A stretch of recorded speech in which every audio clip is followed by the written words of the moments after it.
Check this out.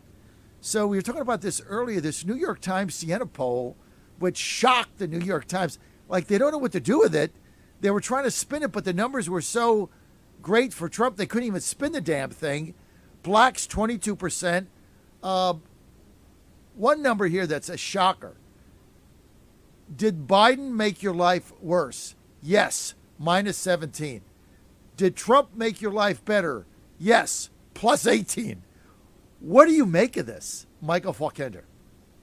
Yeah, first and foremost, this is going to be an election on the economy. And when you look at the economic outcomes, you've got young people who cannot afford to buy houses these days because of Biden inflation.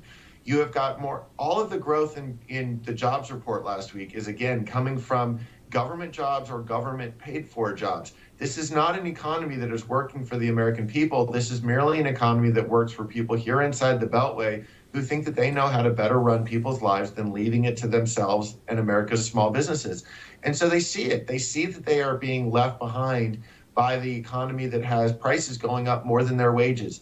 You know, last week's jobs report, again, the Biden administration was out touting it, but the wage gains were, again, very minimal. We'll get an inflation report later this month that shows that once again, the American people are losing ground. And when they see that they have got to pick up more than one job, when they've got to pick up two jobs in order to pay for things, you know, that I'm going to get into the weeds here for just a minute. There's two reports that came out on Friday. There's one that asks businesses, how many more people are you employing? There's one that asks households, how many more are you working?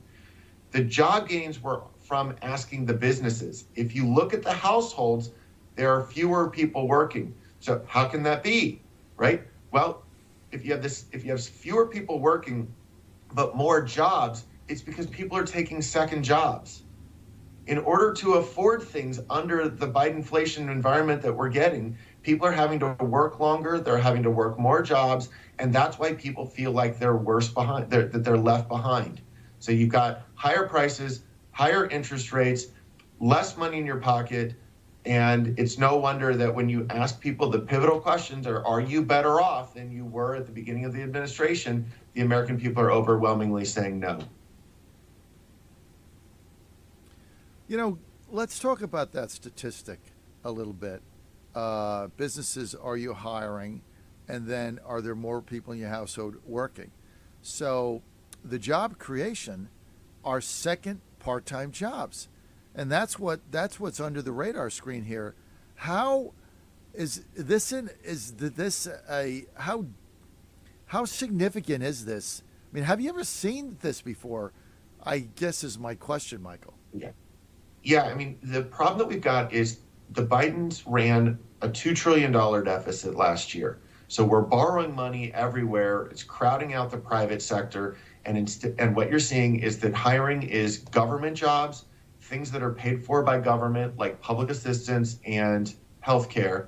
And instead, you're seeing things like manufacturing decline. Now, a lot of the manufacturing decline was the auto strikes, but even if you take that part out, manufacturing was still down. And that's shocking because they're trying to throw so much money into the economy through infrastructure and through the CHIPS Act, and yet we're seeing declines in manufacturing. And that's because when you have everything government directed, you've got more bureaucrats, and then you've got the companies themselves hiring to pay people to satisfy the bureaucracy.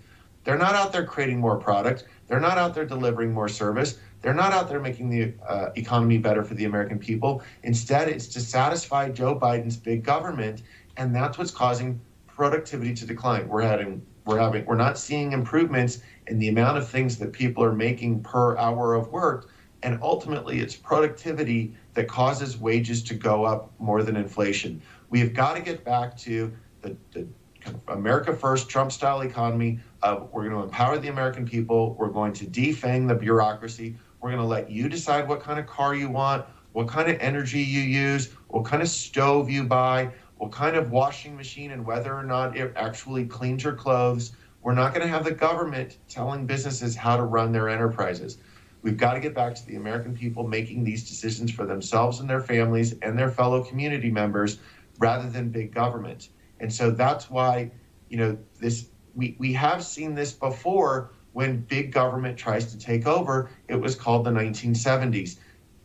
Jimmy Carter was eventually convinced that he needed to start deregulating, and we got, like the airline deregulation.